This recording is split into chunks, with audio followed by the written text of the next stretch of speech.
Pessoal, agradecer, né, a presença aí de todo mundo. O dia inteiro assistindo palestra é difícil, né?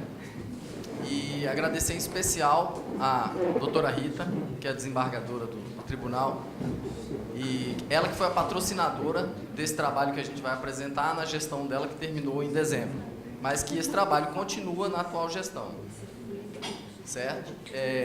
Bom, a gente vai falar sobre segurança da informação, né, pessoal? Segurança da informação é o seguinte: para os gestores de TI, né, e eu sou gestor de TI, é um dos itens que está lá em cima na nossa pauta. Além disso, a gente tem visto muito no mercado os órgãos de controle, vários acordos do TCU, o próprio CSJT nas auditorias que ele faz, várias indicações, tratando sobre esse tema, certo? Agora, por que esse tema está em ebulição? Por que ele é tão importante para as organizações, de modo geral? Bom, dá para a gente ver a importância porque é o seguinte: você vê todas as boas práticas aqui, eu vou arriscar que todas elas, sem exceção, são suportadas por alguma solução de tecnologia. A gente acabou de ver aqui o WhatsApp. O WhatsApp é uma coisa que todo mundo tem à mão, é fácil, mas se você estiver dentro do tribunal e estiver usando uma rede Wi-Fi e estiver usando a internet, se der problema em qualquer coisa dessa aí, aquela solução já vai falhar. Certo? E a gente tem vários tipos de falha, né, pessoal? Então, vamos imaginar o PJE. Acho que é o melhor exemplo que a gente tem aqui. Mais falha. Não necessariamente por isso. Ele tem falhado a cada dia menos, Robert. A cada dia menos. Não, mas vamos imaginar o PJE.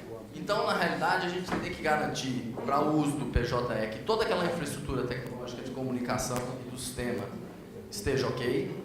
E a gente tem que garantir que a informação ela só esteja disponível para quem aquela informação é necessária.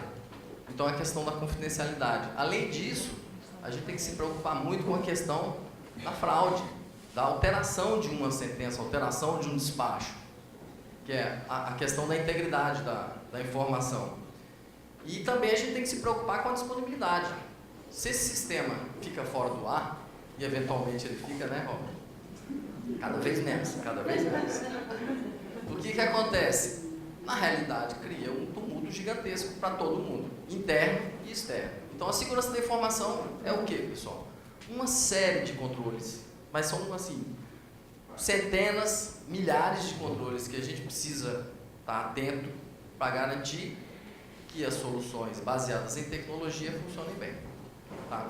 Então, por isso, esse tema está tão em ebulição, tão discutido.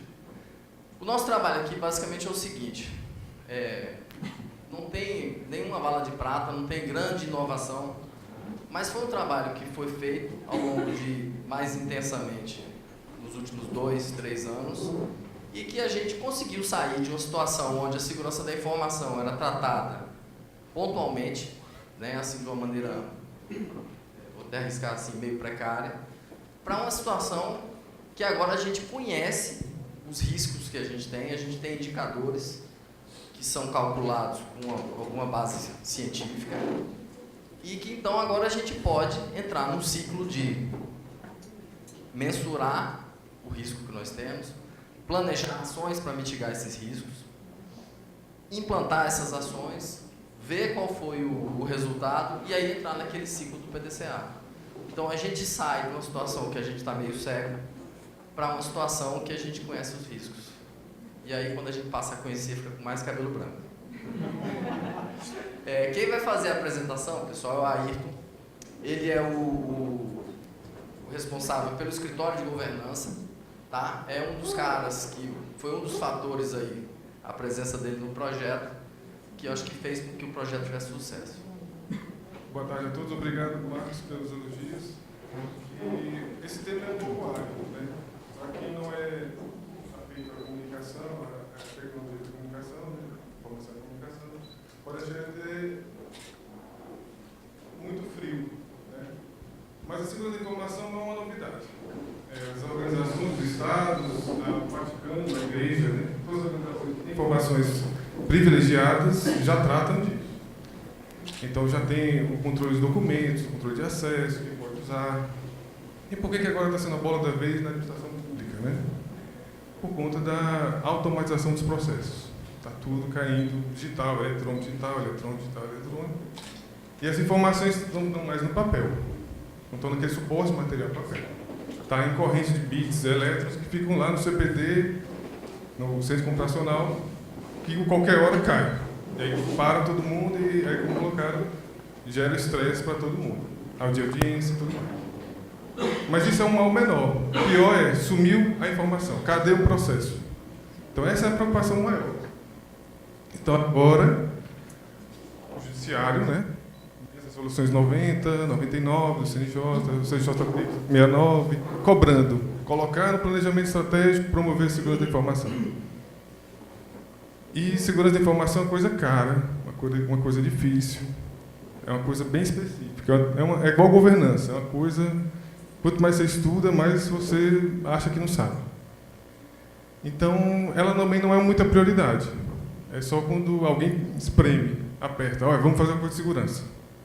A gente vai fazendo, às vezes, ao dia a dia, de forma empírica. Ah, vou colocar uma cópia de um outro, na época dos mais antigos, eu peguei um pouco isso, fazer uma cópia do disquete. Porque se eu perder aquele disquete, eu tenho aquele primeiro que vai me salvar, o segundo, quer dizer. E aí fica, só essas práticas empíricas de cópia de segurança e tudo mais. Então a gente foi fazendo isso, mas isso não é segurança. Quando vem a auditoria, pega as boas práticas que a gente vai tratar, segurança e o sistema de gestão. Eu vou dar uma adiada nesse tema, que a gente vai tratar bem à frente. É o objetivo maior do nosso trabalho. Então, teve um decreto 3505 de 2000, do Fernando Henrique, ele, na correria 2000, disse, está definida aqui num documento a Política de Segurança da Informação da Administração Pública Federal. E deixou esse papel lá e muita gente não sabia nem o que era aquilo. E aí vem o TCU, vem todos os outros órgãos atrás desse conhecimento. Aí veio aqui o Gabinete de Segurança Institucional da Presidência da República e tem uma página só de regulamentações dessa política, que diz o que é segurança da informação. Ela está relacionada a proteger tudo aquilo que possui valor para o órgão. O que é valor para o órgão? São os ativos da informação, as pessoas e a imagem do órgão. A credibilidade judiciária é muito cara. Se eu não acredito na justiça, eu vou fazer justiça com as minhas mãos, eu vou deixar para lá, vou perder meu direito. Então, o próprio processo é isso aqui. É uma comunicação entre as partes, o juiz, né, e os outros atores. Então, mais do que qualquer órgão, a segurança da informação é para o judiciário. Tem para onde correr. Como o Marcos já adiantou um pouco, os pilares, né, da segurança da informação são isso aqui. Confidencialidade, eu vou tratar um pouquinho para frente. A integridade, a disponibilidade. E esse tema que é a autenticidade, ele vai e volta dentro dos padrões de segurança. E voltou agora em 2013, na renovação, na revisão da norma, mas a autenticidade tem muito a ver com a integridade. É o não repúdio, garantir que aquela informação é autêntica e tudo mais. Eu estou dando uma passada um pouco rápida nessa parte introdutória para poder nivelar o conhecimento, porque isso foi até um produto do nosso trabalho, resgatar tudo isso para poder transmitir, dialogar com os magistrados, com o comitê, né, que é feito por um desembargador, por um diretor-geral, pessoas que não são de TI, o que é segurança da informação. Aliás, um detalhe, a área de segurança da informação, ela começa na TI, quando não deveria. Ela é uma área institucional, porque ela afeta várias áreas. Tem a segurança física, tem o arquivo judiciário, os documentos como é que eles são descartados. Tem a proteção física, chegar lá, subtrair, nas varas. Começa na TI, mas deveria ser ejetada da TI. A TI continua tendo um braço tecnológico lá, de implementação, de coordenação, talvez, mas é institucional. Talvez ficaria assessorando a presidência. Eu já trabalhei numa empresa em 2008 e o chefe da segurança da informação era um coronel reformado. E era exatamente isso, era uma área estratégica, ficava vizinho ao presidente. Tinha acesso direto à presidência, então, para você ver, em 2008 já era tratada a segurança daquela empresa. Então a gente tem que caminhar para isso.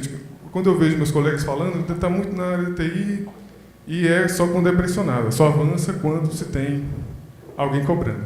Ou acontece um dano. por exemplo, o TRT do Amazonas queimou um CPD. Aí vamos comprar uma sala-cofre, chega, não sei o quê. Aconteceu um problema, vamos resolver. Então, estamos aqui com a confidencialidade. O que é? Informação certa para a pessoa certa. Eu não posso divulgar um dado pessoal de uma parte sem que seja o autorizado para ter aquele acesso. Garantir isso no PJE, por exemplo. A disponibilidade, que a gente vem dizendo.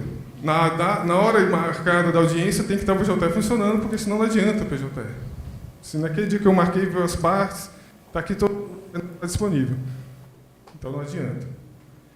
E também a integridade. O que é isso? Isso aí o Marco adiantou um pouquinho, é que o documento, a minuta da sentença ou do acórdão, e até quando ela é publicada, ela tem que se manter íntegra. Ninguém mais pode alterar. Pode dizer, tem direito a isso, aí alguém bota um zero a mais, né, na liquidação, no valor da ação. Então isso aí tem que ser fechado. Ninguém mais pode ficar alterando e modificando essas informações. Aqui são as áreas de atuação da segurança da informação. Segurança da informação, muita gente só encara isso aqui. Vamos colocar um equipamento, vamos colocar um antivírus, vamos colocar um pendrive, vamos só comprar. E não é só isso. São processos, pessoas e tecnologia. Processos são normas e formas de trabalho, metodologias. Então, não adianta eu comprar um equipamento chamado Firewall, que protege o meu acesso da internet, mas as pessoas compartilham senha. Dão um cartão digital com a senha para o tokenzinho, né? Cartão digital com a senha para outra pessoa. Por segurança. Você tem um firewall enorme, caro, tem a sala-cofre, mas alguém pode pegar aquela senha, assinar, fazer qualquer outra coisa passando para aquela outra. E aí volta para cá, as pessoas, né? Processos de pessoas relacionadas. A educação, a conscientização e a adesão, o comprometimento.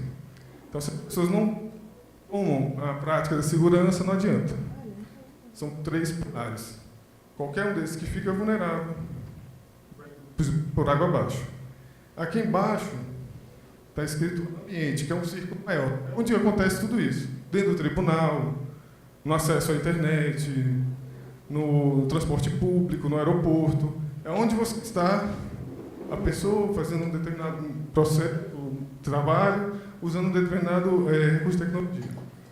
Então, esses são os elementos principais da segurança da informação. A gente tem que atuar em todas essas áreas. Não adianta atuar só em pessoas, ou então só em tecnologia e esquecer as pessoas. Tem que coordenar ações em todas essas áreas.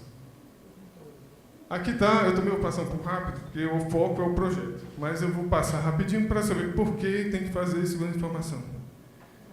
Tem alguns padrões, o COBIT, para quem é mais da área de TI conhece, os padrões ISO, de engenharia, né? Tem nos acordos do TCU, teve um acordo que ele saiu fazendo vários questionários para os órgãos da administração pública e diagnosticou que todo mundo não tem nenhuma preocupação com essa informação. Daí ele começou a cobrar. E algumas leis, dentre elas são 2. Eu já recebi um aviso ali de tempo, então eu vou dar uma corrigida. De novo tem o COBIT, ele fala aqui que isso, dos padrões, tem a ISO, a família 27001, 27000, que são as normas inglesas. Elas começaram com BS 7999, e aí foram incorporando internacionalmente e ganharam esse nome, 27001, 2 e 4. Então são padrões ingleses que foram ganhando o mundo. COBIT é a mesma coisa. Qual é a missão da 27001, que é a base do nosso projeto? O que nós queremos fazer? Implementar essa ISO. Essa ISO, o que é um padrão? É um documento aprovado por um órgão credenciado, que várias pessoas colaboram e dizem que é boa prática. É o que a gente está fazendo aqui, colecionando boas práticas. Isso é feito no mundo já há muito tempo. E aí padroniza. Quem fizer esse método é 99% de chance de alcançar os resultados. Então, por que a gente vai reinventar a roda? Vamos seguir esse modelo, esse padrão? A ISO. Então, esse que a gente visou nesse projeto. A gente fazia de forma e vai seguir agora a metodologia internacional. Uma coisa já consolidada. A norma ela tem requisitos de norma, que são os processos, principalmente, e os objetivos e controles que o Márcio falou. São os elementos que, assim é forte, e aí vai. Isso é o SGSI que eu falei. A gente tem as partes interessadas, os magistrados, os servidores, as partes. E as suas expectativas. Que a informação esteja lá disponível, confiável, íntegra. Como é que a gente gerencia essa entrada? Através do macroprocesso. É um PDCA, né? O check-in. Então, a gente está no plano, implementa o plano, avalia a execução do plano e faz a política de tudo antes e melhora. E assim por diante. Então, muita gente pergunta, o que faz seu escritório de segurança? Isso. Fazer isso. Fizer isso, não está fazendo nada. Isso é gestão de segurança da informação. Se não estiver fazendo isso, está fazendo de forma amadora, não tem indicador nenhum para mostrar, não sabe em que grau de maturidade está. Então, é isso que a gente está procurando fazer. O Max falou, isso não é uma inovação. É um dever de casa que todos nós temos que fazer e que agora tem que se fazer. Então, é por isso que a gente está mostrando aqui que é possível fazer. A saída do macroprocesso é uma segurança da informação gerenciada. O que seria isso? Previsível. Se você trocar ali gerenciada por previsível, é até mais fácil de entender. Eu quero saber, Marcos pode recordar, o presidente do tribunal, eu quero saber se amanhã o PJE vai estar online. Se eu assumir algum conjunto de controles, eu posso garantir com 90% ou com 85% que vai estar. Mas antigamente é só fé. Vou acreditar que o Marcos falou para mim, ele já mentiu para mim uma vez, mas agora eu perdoei. Então assim, você começa a ter ciência, você começa a ter métrica. E é isso que a gestão nos oferece. Ciência, né? Números. TCU, eu já falei, né, os acordos. Esse aqui que eu falei que é o questionário que varreu todos os ovos e colocou todo mundo lá embaixo. Né, e começou a recomendar um monte de coisa. As duas leis, a do próprio processo judicial eletrônico e a LAI. Esse aqui é uma enorme dor de cabeça. Eu participei... Desculpa. Do último dia de segurança de informação, do TCU, no ano passado. Rapidinho aqui. E lá o órgão da administração pública mais avançado é o Banco Central, em classificar a informação. Por quê? Porque eles tratam das reuniões do Copom. Então, se aquela informação do Copom sai 1 minuto antes, já altera valor de mercado. Então, o primeiro órgão está mais à frente. Todos os outros estão milhões de anos atrás. E o pior, essa lei diz que toda informação é pública. Será? Se não estiver classificada. Então, a gente tem que correr contra. De novo, aí eu vou passando da lei os aspectos da confidencialidade, o artigo e o parágrafo, e vai. Integridade, disponibilidade, a regulamentação. O artigo 18 já diz que os órgãos têm que implementar o CID, que eu falei lá, confidencialidade, integridade e disponibilidade, através de política e tal. O histórico da SI no TRT-20, meu tempo já está muito apertado, eu não vou contar, assim, entrar em detalhes. Mas, assim, se for surgindo o acesso à internet, temos que proibir.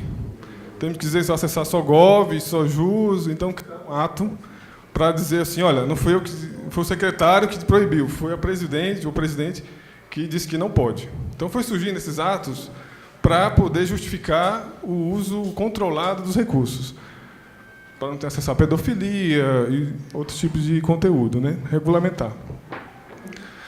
Tem que ter uma política de backup. Ele cria um ato. Mas será que é política de backup mesmo? A rigor, não. Então, foi criando documentos sem as melhores práticas.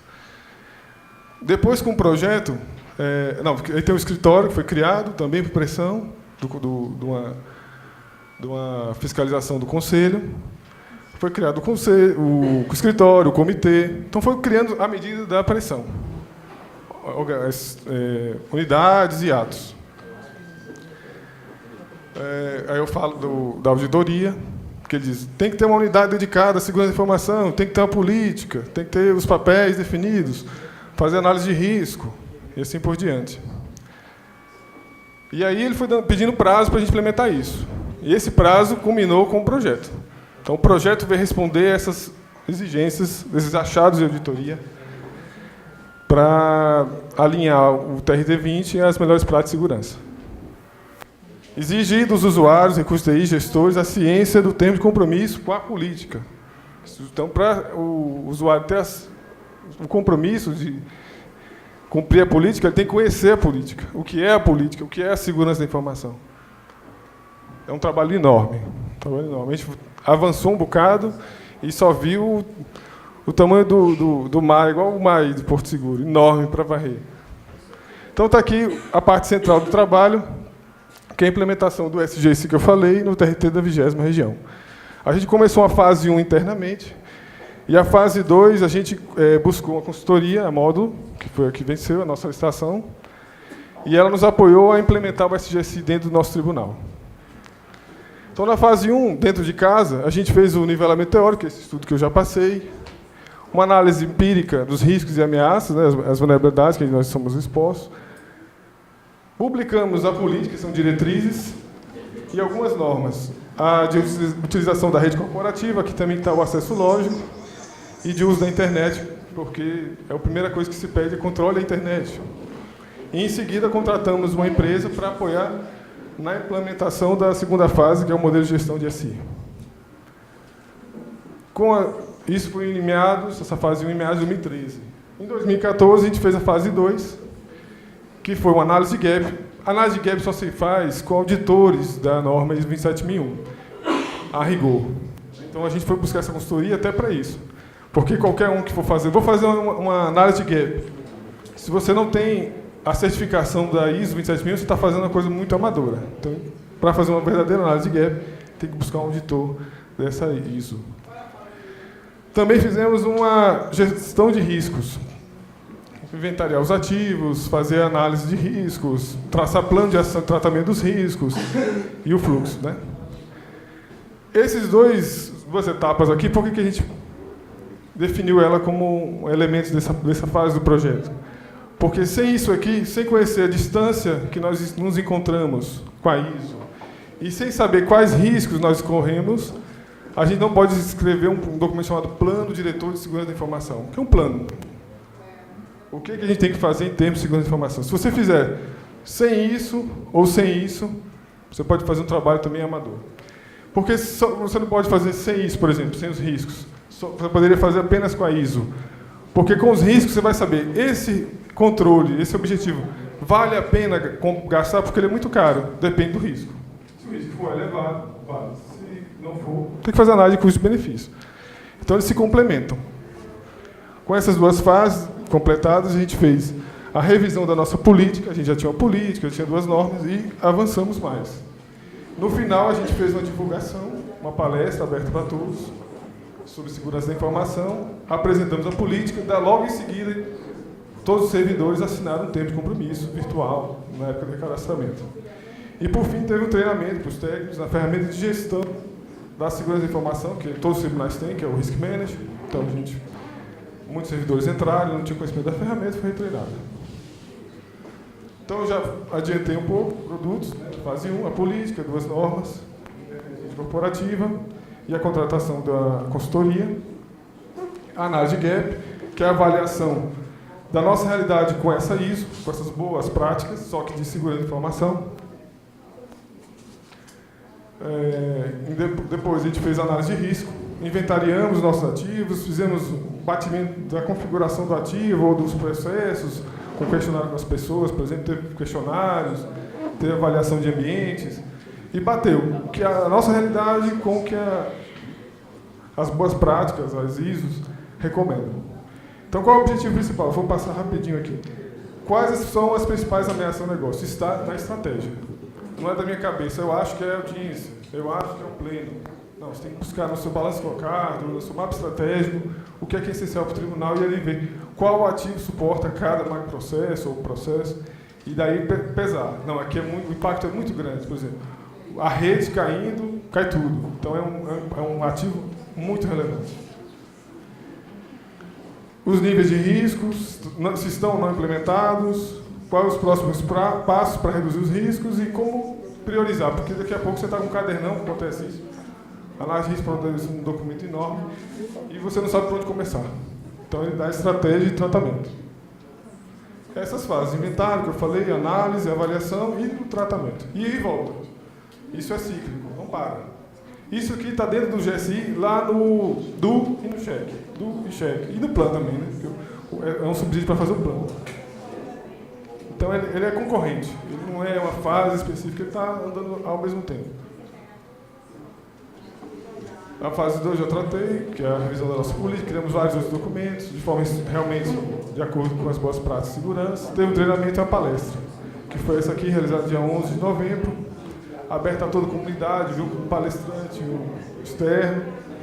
E ele foi também para o curso de formação dos magistrados, porque às vezes os públicos são diferentes. Então ele também tirou dúvidas dos magistrados, foi bem interessante. Foi o dia anterior, foi o dia 10.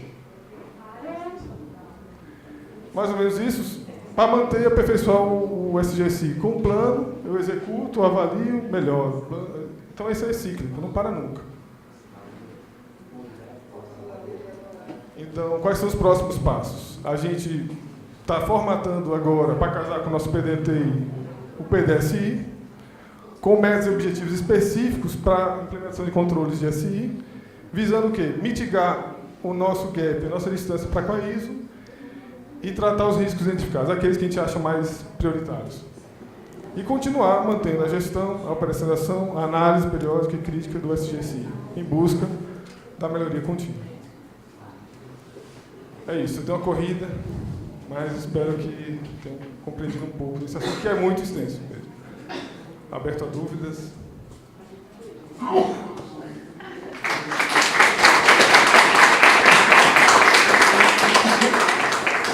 Temos 4 minutos para perguntas. Alguma?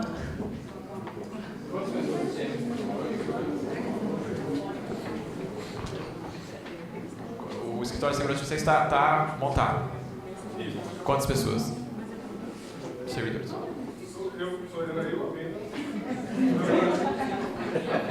Equipe. Era uma equipe. E aí, meados do ano passado, entrou mais uma leva de servidores, aí veio uma pessoa por sorte, com pós-graduação na área, e aí ele ficou dedicado e eu fiquei half-time, fiquei metade do tempo, porque aí Marcos me deu outra missão, que é cuidar das contratações, da resolução 82, CNJ, então a vida não para, né? Segue, mano. Então é isso. Hoje, 1,5. Mais um do que meio. 1,5, é complicado, é uma coisa crítica, só por isso eu gostei da sua pergunta.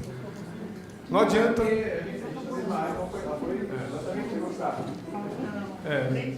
porque sem pessoas não anda. E é como eu disse, tem que ir para uma área institucional.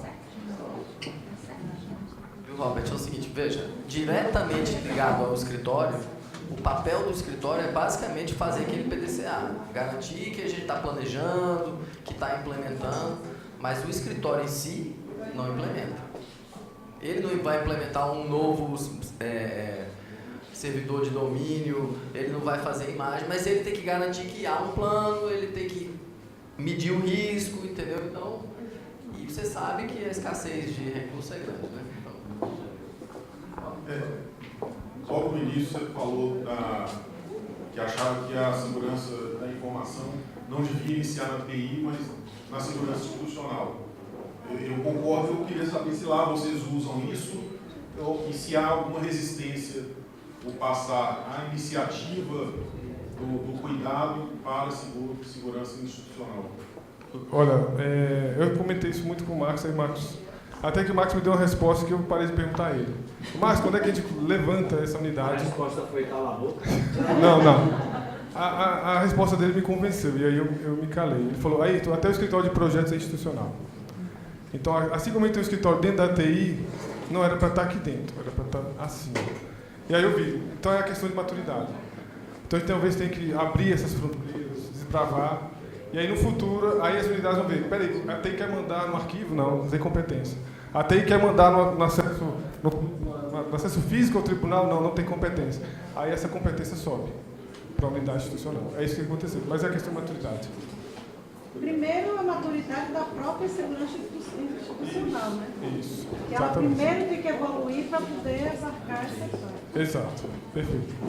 E essa história também é o seguinte, ela vem, ele não contou a história toda, mas o início é reativo. Por que criou o escritório? Porque teve autoria do CSJT, que mandou criar. Pronto, aí cria.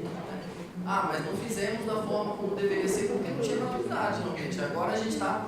Acho que um dos maiores resultados desse projeto foi justamente a nossa capacitação. A gente passou a enxergar diferente a segurança da informação. Tanto é que agora, no nosso PEDIC, a ideia é que a gente tenha esses indicadores de risco e de gap, a gente coloque como indicador estratégico. Antes a gente não sabia lidar com isso, né? Não conseguia calcular. Então aí eu acho que esse foi o ganho maior. Muito obrigada.